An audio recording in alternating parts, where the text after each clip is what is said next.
why counselling trainees doubt themselves. I recognize when I go back to my student days, I did feel that imposter syndrome, as I guess it may be named, but I felt like everybody else got the picture and it was just me having to work harder, pedal faster, and any minute now people were going to find out and see through the facade.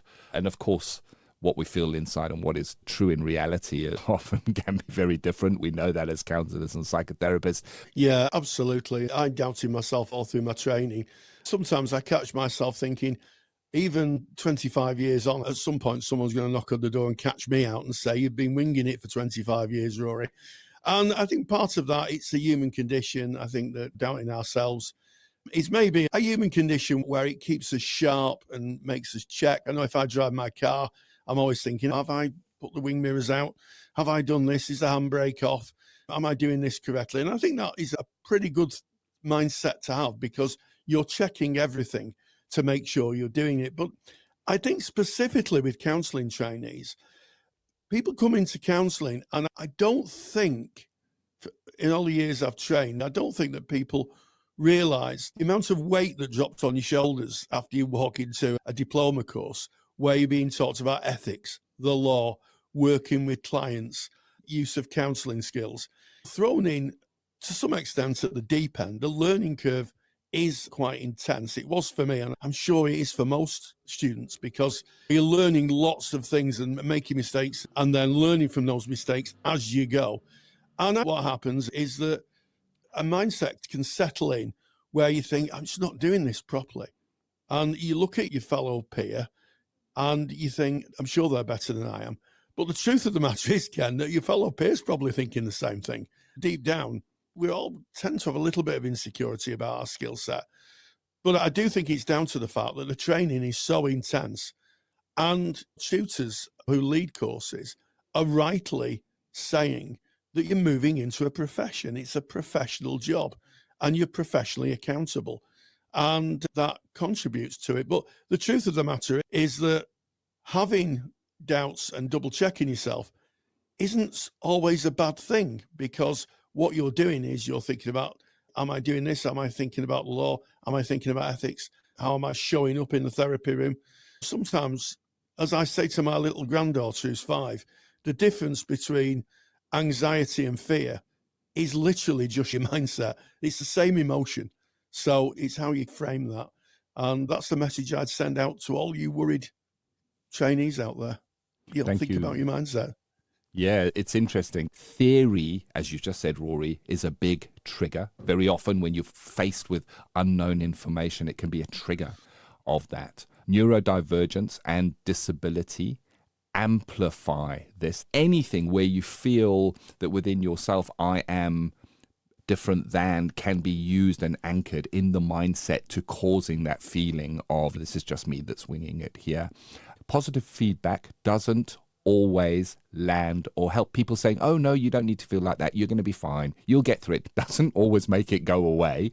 Support makes a big difference. So having proper support, people around you, peers cheering you on, your tutor being reassuring and giving you great feedback, this is really helpful.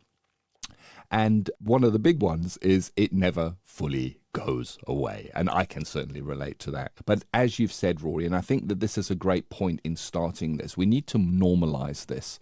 This is a normal feeling that is shared by so many people. And the way to work with this, it's not about a destination. It's not about saying, so I feel imposter syndrome, so what I'm going to do is this little exercise over here, then the imposter syndrome is going to be gone, and then the rest of the year is going to be plain sailing.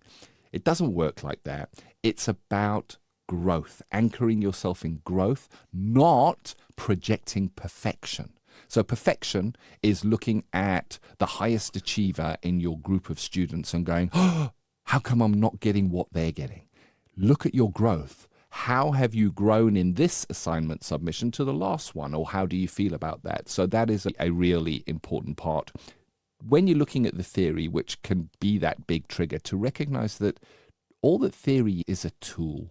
It really is just a tool. Yes, we have to learn it. Yes, we have to understand it. But there comes a time after assignments where that theory just melts into the background and underpins what you're doing without you needing to think about it too much. And lean into supervision. If you are client facing, go and speak to your supervisor about it. One of the things about this imposter syndrome is it wants to hide itself away. It wants to say to you, it's just you. You can't tell anyone. If you tell them, they're going to know about this. They're going to see right through you. And the exact opposite of that is true. The more you can voice it, the more you can tell people, the more you can share it with your peers, the more they can use their empathic feedback of how it feels for them and how they see you. Share it with your tutor, share it with your supervisor. Lean into the support that is around you to bolster yourself. And a really good exercise with this is if you can keep a journal about the things that you may feel imposter syndrome around. The tool is to journal about the imposter syndrome or the feelings that we have, and then look back on that after an event or a little bit further on and look, is there reality in this? We're almost challenging our belief systems. Say, is this still true? And it's not true anymore. So it does go away. So therefore, it links it right back to where you started, Rory, of it being a state of mind. Yeah, absolutely, Ken. And also, I think there's a great benefit in the mindset of moving on. I think what I would say is, if you perceive that you're making mistakes, and I'm going to use the word perceive because not all the things you do are going to be a mistake. Don't ruminate on them, move past them. And if necessary, examine them at a later date. Humans get things wrong. It's not the end of the world. And I think that's a really good mindset to have. Of course, some mistakes are disastrous, but generally speaking, a lot of the things that worry trainees, in my experience, are more perceptions than reality. And I think it's a case of, as Ken said, check out with your supervisor, speak to your peers, speak to your tutor, and just try to manage it. It is a big workload. I found some of my essays in the loft the other day as I was putting something away, and I felt a little bit of anxiety come up in me. Over 20 years ago, I trained, and then it dissipated. Be kind to yourselves. Most of the mistakes you perceive you make actually just slide past people, and they're not as bad as you think they are. Yeah, one of the points that I came across when I was researching this is how doubt can deepen your practice. Going, I don't feel ready, I don't feel that I can do this. And that doubt means you care. If you didn't feel that, you wouldn't care. It means that you really care, that this is worth doing. There's a meaningful outcome in this for you. You see it as high stakes, and there's nothing wrong with that. Doubt can deepen your practice. I know that a lot of the stuff that I took to my supervisor was when something would play out with a client, I would go, is that right? Have I done that correctly? And I would need to take that doubt in to my supervisor.